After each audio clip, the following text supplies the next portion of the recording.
Hi, we're live. Okay, yesterday flew by and I never got a chance to go live yesterday. So I wanted to go live this morning before all of your comments disappeared, and because you guys asked a lot of great questions yesterday. So by the way, if you're watching the replay or you're new, I'm Alexandra Harbushka. I'm founder of alexandraharbushka.com. I'm founder of Life With Herpes, also founder of the Secret Society. So lots of good stuff here. Let me get right to it and let's get to the questions. Hi, Jules. Hi, Micah. Questions, why are they not no, that's not what I want. That's what I want. There we go. Lots of questions. Okay. How can I get pregnant without worrying about giving my partner herpes? All right. So, as far as worrying about giving your partner herpes, I would say the best thing you could do would be taking the antiviral. That's going to lower your transmission rate by 48%. It's going to make it, very difficult for you to transmit herpes at that point. I'm not a doctor by any means, so I would obviously talk to your OB/GYN and see what he or she recommends. But taking the antiviral can reduce the risk of transmission significantly. There's no reason we should let herpes get in the way of our pregnancy or us wanting to get pregnant. So congratulations on wanting to get there. Hey there. Okay, let me keep going. What about tattoos? I'm sure it's still okay. Yeah, so I don't have any tattoos, so I can't speak from personal experience, but I have spoken to tattoo artists that when I've come across people like, oh, I'm a tattoo artist, I'm like, I have a question for you. Asking them about herpes, and they have said there's no problem whatsoever.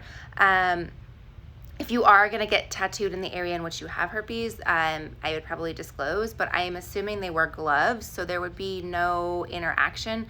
I have talked to people that have gotten their lips tattooed and they have oral herpes, and they've been told to take the antiviral for the procedure because they don't want it to cause an outbreak. So potentially take the antiviral, but I would go ahead and talk to the tattoo artist or the salon and see what they recommend, because I'm sure this happens a lot, and I'm sure they have a response for that.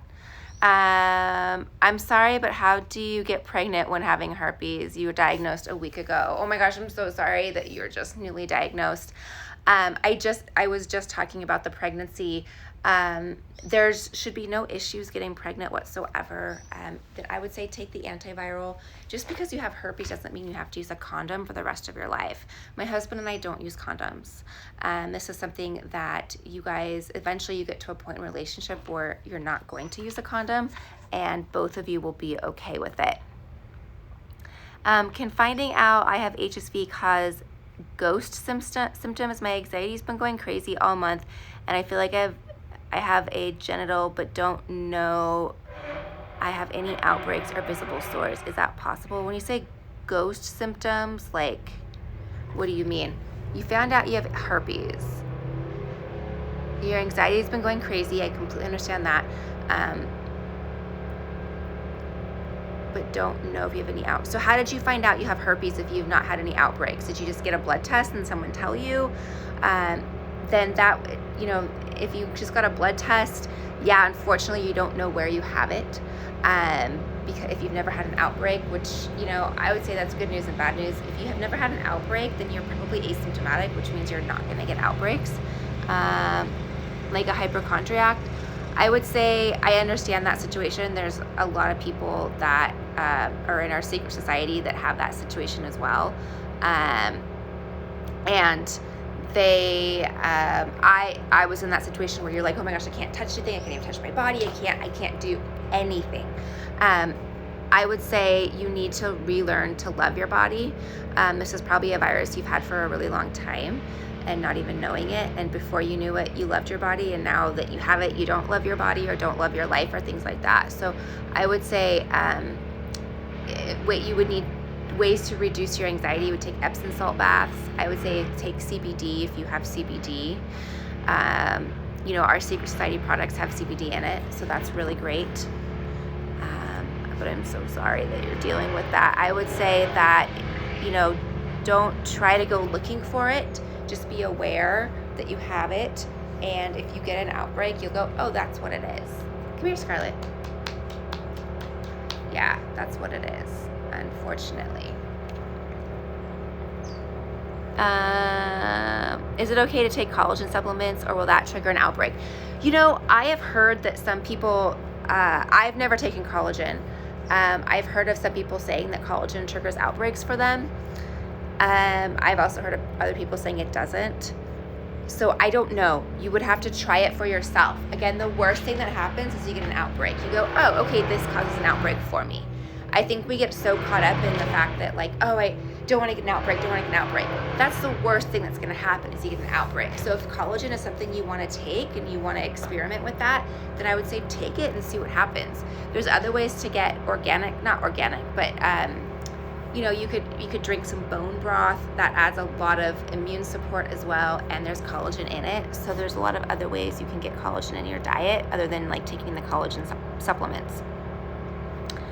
I like when you answer these questions by posting your stories instead of watching a live. Okay, cool. I'll do that from now on. I mean, I sometimes don't necessarily have time every time to do it, but I will try to do that. So yeah, okay, cool. I like that. I read it's safe to take lysine for only 6 months. What do you think? I would say talk to your doctor. I am not taking lysine currently because I'm nursing, but I took lysine for years. Lysine is a protein. It's an essential amino acid. It's just a protein. And basically it's a hostile environment for the herpes virus. The herpes virus does not like the lysine, and it basically suffocates the virus. It keeps it from replicating. So I would say if you're having concerns, ask your doctor, but it shouldn't be a problem. Can you talk about the Thinx panties? I'm interested in buying them. Oh my gosh, I'm obsessed with them.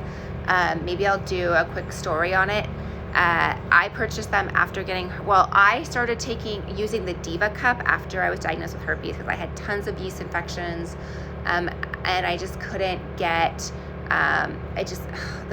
everything was a mess down there. So I love the Diva Cup. It's like a cup that goes inside. It's not a tampon. It collects the blood so it doesn't cause toxic shock from absorbing too much. The next thing that came out probably about 7-8 years ago were Thinx panties. They're the first panties that were for menstruating women. So you could wear the panty all day and not have to change a pad or not have to use a tampon. I love them. They have them for different, so annoying, huh? They have them for different cycle. Like if you're at a light day, they have thongs. If it's a heavy day, they have super heavy. And they've made the panties sexier as time has gone on. So yeah, I love the thongs for like when your period's like sort of over, but not. So, you know, you like a little extra. They have little things you can sleep in. I love that. They have leotards. I love that. So I'll do a story on that, guys. How many outbreaks do you get in a year? You know, it really depends. HSV1 orally, I don't get any. You know, it was 14 years in between my first and second outbreak. As far as genital herpes, recently I've been having a ton of outbreaks. I guess I'm stressed. I guess I have a lot going on. We have the retreat going on. We have, you know, I have a lot, I guess, going on. That I'm moving, all this stuff, so it's probably triggering it for me. But I would say, you know, sometimes I'll go months without getting an outbreak, and then other times I'll get 2 in a week. It just depends on kind of what's going on. Can you talk about your pregnancy? You have herpes. I was just diagnosed a week ago, and I was currently trying to have kids.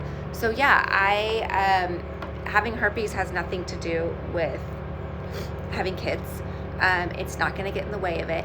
The good news is that it's a little scary if you're diagnosed with herpes when you're pregnant, just because your immune system when you're pregnant is like, your entire body is different when you're pregnant. But knowing that you have it now and then trying to get pregnant is a very different thing. It doesn't affect it. I didn't have any outbreaks in my first trimester. Second trimester, I had a few, and then third trimester, I had a lot. You know, it's hormones, it's your emotions. So those things really, you know, can play a role in it. But as far as getting pregnant, you know, you get pregnant the same way. It's no difference. Just don't think because you have herpes, you have to use a condom for the rest of your life. Like, this is not the truth. You get to a point in a relationship where that's not what you're gonna do. Cool. Can an outbreak just be burning and itching? I've never had a full-blown outbreak, just itchiness. So those would be known as like prodrome signs or symptoms. You potentially could be contagious, or you may not. I don't know. It would be one of those things you'd have to go and get that area swabbed. It's kind of a gray area because typically you're contagious when you have an outbreak. But the itchiness or the tingles are the nerves that the herpes virus has impacted. And it's, it could be, or it could just be your body fighting it. Unfortunately, that's such a gray area. I always say err on the side of caution if you think that's an outbreak. I'll get that from time to time. I'll get like the tingly or get like a hot spot, and I just err on the side of caution. That like, I treat it as if it's an outbreak, even though I never get a blister. So that's how I handle it.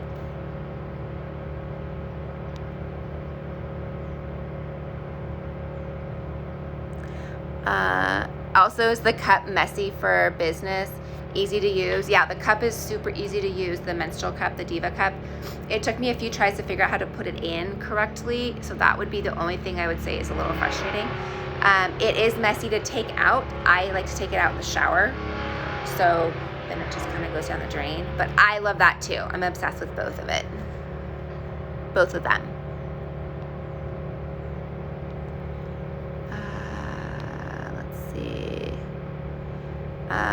You and your partner both have herpes. Simplex 1, is it safe to have raw sex, or safe we should use a condom? I would say if you both have the same virus, you both have the same virus, so you both have it.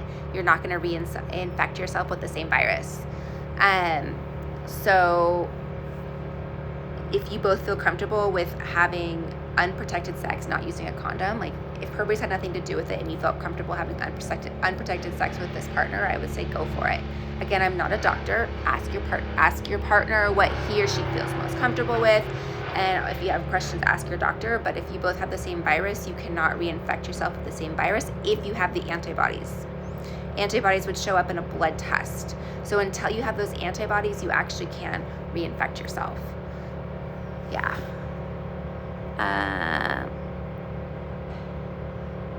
That's about it. Yeah, the Thinx panties, I'm obsessed with them. I'll do a whole separate thing on the Thinx panties. I love them. Absolutely love them.